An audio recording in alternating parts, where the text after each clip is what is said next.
Hello students, विकास online classes में आप सभी का एक बार फिर से स्वागत है।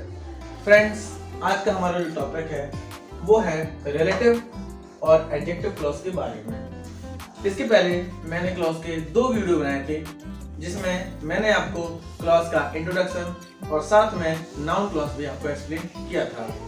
तो बच्चों, आज हम उसी क्रम में आगे बढ़ते हैं और आपको बताते हैं कि रिलेटिव और एडजेक्टिव क्लॉज क्या होते हैं। तो बच्चों ध्यान से देखिए, रिलेटिव क्लॉज कैसे क्लॉज होता है। देखिए, एक ऐसा क्लॉज जो किसी नाउन की विशेषता के बारे में बताए। देखिए, यहाँ पे मैंने लिखा हुआ है that acts as an adjective, यानी कि वह क्लॉज, वह स्ट्रक्चर जो किसी के विशेषण या एडजेक्टिव के बारे में बताता है, उसको हम बोलते हैं एडजेक्टिव क्लॉज। अब एडजेक्टिव क्लॉज में हमारे जो कंजंक्शन प्रयोग किए जाते हैं वो है who, which, that, whom, whose। Okay, so generally हमें ये 5 कंजंक्शन को याद रखना है ताकि हम जब 2 क्लॉज हों उनको आसानी से जोड़ सकें। तो आप ये भी देख लीजिए किस कंजंक्शन का प्रयोग हमें कब करना है। तो यहाँ पर देखिए who, जिसका हिंदी में नहीं होता है जो या फिर जिसने, तो इसका यूज हम 2 वाक्यों के रिलेशन बताने के लिए करेंगे। लेकिन जनरली हमें ये याद रखना है कि उन 2 क्लॉजेस में बात अगर किसी पर्सन की गई है या फिर पर्सन की हम लोग क्वालिटी या विशेषता बताते हैं तो वहां पर हमें who का प्रयोग करना है, जिसका मीनिंग होता है जो या फिर जिसने। ओके फ्रेंड्स, सेकंड चीज अब आता है हमारा which। तो बच्चों, which का प्रयोग कहाँ करना है। देखिए, जब हम 2 सेंटेंस में कोई भी थिंग्स के बारे में बात होती है या इसके अलावा हम कोई एनिमल के बारे में बात करते हैं तो बच्चों वहां पे उन 2 क्लॉजेस को हमें विच से कनेक्ट करना है। ओके, नेक्स्ट है हमारा दैट। तो दैट जो हमारा वर्ड है ये कब आएगा। देखिए, जब नॉर्मली हम कोई बात करते हैं किसी फिल्म के बारे में, किसी मैच के बारे में, तो वहां पर नॉर्मली हम दैट का प्रयोग कर सकते हैं। ओके, इसके बाद देखिए यहाँ पे 2 और हमारे कनेक्टर्स हैं जो है whom और whose। ज्यादातर इनका प्रयोग नहीं किया जाता, लेकिन फिर भी कई ऐसी सिचुएशंस होती हैं जब हम who या फिर whose का प्रयोग करते हैं। तो देखिए, whom जिसका मतलब होता है जिसे या फिर जिसको, ये क्या बताता है, ये किसी पर्सन का सेकंड पर्सन से रिलेशन बताएगा, यानी relation to a person. Okay, इसके बाद नेक्स्ट है whose। ये भी बच्चों किसी पर्सन्स के रिलेशन के बारे में बताएगा। अब हम जान लेते हैं कि रिलेटिव क्लॉज के यूज हम कैसे कर सकते हैं। फ्रेंड्स, यहाँ पर हमने आपको सामने एक एक्सरसाइज दी है जिसमें हमने कुछ क्वेश्चंस को लिखा है। अब आप देखिए कि हर एक क्लॉज का यूज हम कैसे करेंगे।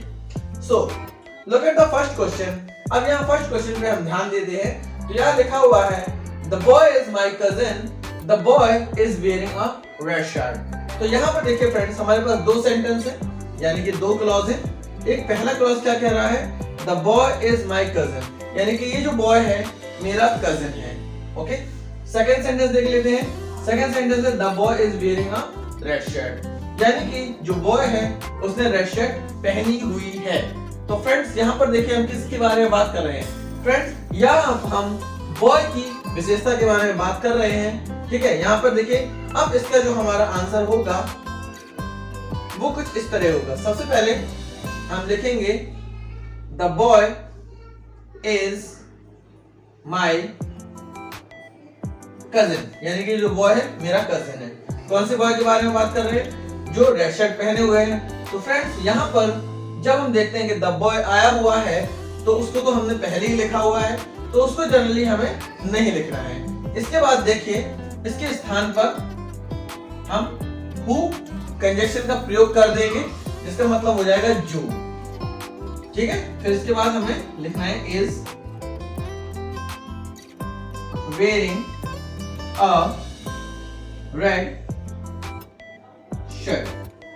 सो देखिए, हमारा जो आंसर होगा वो क्या होगा, the boy is my cousin who is wearing a red shirt, यानी कि ये जो बॉय है मेरा कजिन है जिसने रेड शर्ट पहनी हुई है या जो रेड शर्ट पहने हुए हैं। ओके, तो यहाँ पर हमारा आंसर क्लियर हुआ। अब देखिए question number 2, I found my watch, ठीक है, मुझे मेरी वॉच मिली। The watch was lost yesterday, यानी कि जो वॉच थी वो कल खोई हुई थी। तो बच्चों यहाँ पर हम किसके बारे में बात कर रहे हैं? यहाँ पर हम बात कर रहे हैं वॉच के बारे में, ठीक है। उस वॉच की क्या विशेषता थी कि वो खोई हुई थी। तो यहाँ पर हम इसको बनाएंगे I found my watch, यानी कि मुझे मेरी वॉच मिल गई। अब यहाँ पे चूंकि वॉच शब्द का प्रयोग 2 बार हुआ है, यहाँ पर हम वॉच के लिए क्या लाएंगे? देखिए वॉच एक थिंग्स में आता है, तो थिंग्स के लिए हमें क्या लाना है बच्चों? विच लाना है। तो यहाँ पर हम लिखेंगे विच, और फिर उसके बाद आगे विच वॉज लॉस्ट yesterday, यानी कि जो कल खो गई थी। स्टूडेंट्स, जो रिलेटिव क्लॉज है वो जनरली बहुत ही आसान होते हैं। आपको सिर्फ ये समझना है कि कहां पर हम कौन से कंजक्शन का प्रयोग करें। ओके, चलिए देखिए ये हो गया। अब आते हैं क्वेश्चन नंबर 3 पर। यहाँ पे लिखा हुआ है the match was very thrilling, the match I show last night. तो यहाँ पर है the match was very thrilling, कि जो मैच था वो बहुत ही थ्रिलिंग क्या होता है? रोमांचक था, ठीक है। The match I show last night, यानी कि वह मैच जो मैंने कल रात को देखा। अब देखिए इसमें भी हमारे पास क्लू क्या है कि बात किसकी हो रही है? बात स्टूडेंट्स मैच की हो रही है। तो इसको भी हम कैसे बनाएंगे? द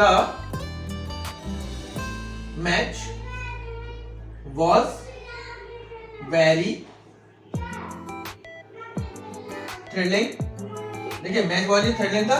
कौन से मैच की बात हो रही है? अब यहाँ पे मैच के स्थान पे हमें क्या लगाना है बच्चों? दैट लगा देना है। ओके, दैट क्यों लगाना है? क्योंकि यहाँ पर किसी चीज की आंखों देखी वर्णन की जा रही है। यहाँ पे हम मैच की बात हो रही है या फिल्म की बात हो रही हो, किसकी बात हो रही हो, हमें यहाँ पे दैट लगाना है। Okay, that I saw last night, जो मैंने कल रात को देखा। यहाँ दैट का मतलब क्या निकलेगा? जो, यानी कि जो मैच मैंने कल रात देखा वो बहुत ही रोमांचक था। नेक्स्ट बात करेंगे हम क्वेश्चन नंबर 4 की। ओके, अब क्वेश्चन नंबर 4 में क्या है? The girl is his sister, यानी कि जो लड़की है वो क्या है? उसकी सिस्टर है। We met the girl at the door, यानी कि हम उस लड़की से दरवाजे पर मिले।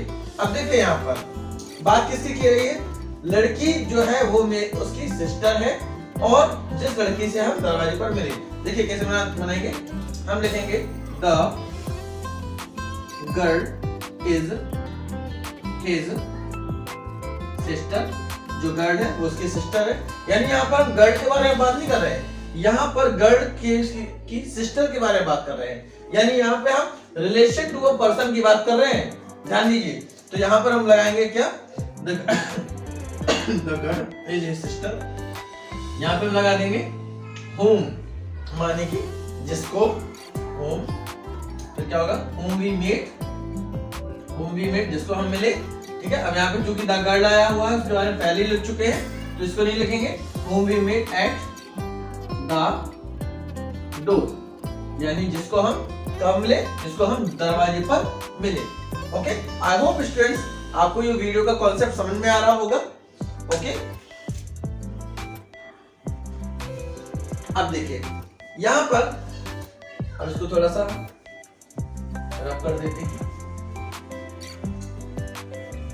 ओके, अब देखिए हमारे बाकी जो क्वेश्चन है, देखिए क्वेश्चन नंबर 5 को हम यहां पे बना रहे हैं।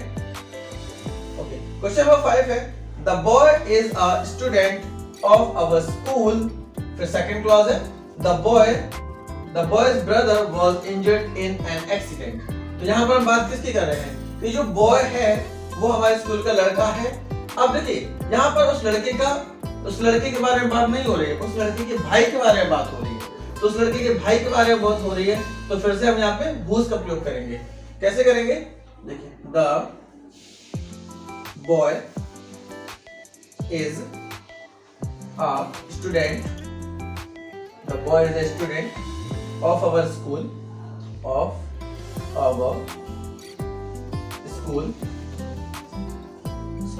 फिर इसके बाद देखिए, अब यहाँ पे देखिए द बॉयज ब्रदर, यानी उस लड़के का भाई, यानी हम लगा सकते हैं whose ब्रदर, यानी जिसका भाई, whose brother was injured in an accident, was injured in an accident, यानी कि उस लड़के का जिसका एक्सीडेंट हुआ उस लड़के का भाई था। The boy is a student of a school whose brother was injured in an accident. Okay? Next question देख लेते हैं। The man lives next door. वह व्यक्ति अगले दरवाजे पर रहता है। You saw the man, तुमने जिस मैन को देखा। तो देखो यहाँ पर बनाएंगे The man lives next door, यानी कि जो मैन है वो अगले दरवाजे पर रहता है। अब यहाँ पे हम बनाएंगे whom, यहाँ पे लिखेंगे whom you saw, whom you saw, यानी जिसको तुमने देखा। बस यही है, यहाँ पे हमारी बात खत्म हो गई है और इस दामन को हमें नहीं रखना है। ओके फ्रेंड्स, तो देखिए यहाँ पर हमारे रिलेटिव क्लॉज का कॉन्सेप्ट खत्म होता है। ठीक है, तो रिलेटिव क्लॉज ज्यादा बड़ा क्लॉज नहीं है, नॉर्मल सी बात है। आपको कुछ कंजंक्शन जैसे who, which, whose, उसका आपको ध्यान रखना है और आप बड़े ही आसानी इसको बनाते चलेंगे। अब इस वीडियो के अंत में आपको इससे कुछ रिलेटेड मैं क्वेश्चन देता हूं जो आप एज अ प्रैक्टिस करेंगे। ओके, इसको पूरे रफ कर देते हैं। देखिए, अब हम यहां पे आपको एक एक्सरसाइज देते हैं। इस एक्सरसाइज को आप अपने मन से खुद करिए। I made a girl. Okay. The girl is his sister. Okay. दूसरा, he saw a lion. ठीक है? The lion was very dangerous. Okay, इसके बाद क्वेश्चन नंबर 3 जो है, ठीक है, he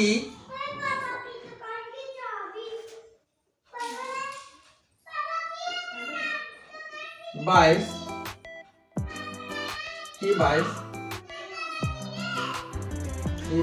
some vegetables. The vegetables are very costly. Next question. ठीक है, he watched a film last week. The film was very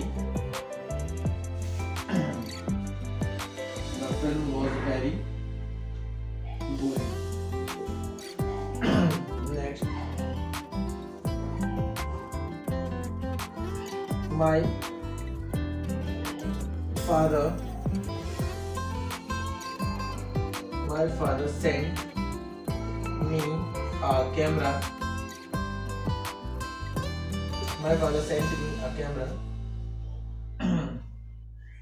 He lives in America. Okay. So friends, देखिए यहाँ पर मैंने रिलेटिव क्लॉज से संबंधित आपको 5 क्वेश्चन दिए हैं। आप इनका प्रैक्टिस करिए और अगर इसमें आपको कुछ डाउट्स है तो आप नीचे मुझे कमेंट सेक्शन में लिख सकते हैं। इसके बाद जब मैं अगला वीडियो बनाऊंगा तो वो बच्चों होगा एडवर्ब क्लॉज के ऊपर। ओके, सो चलिए आज का हमारा वीडियो यहीं समाप्त होता है। Okay, thank you.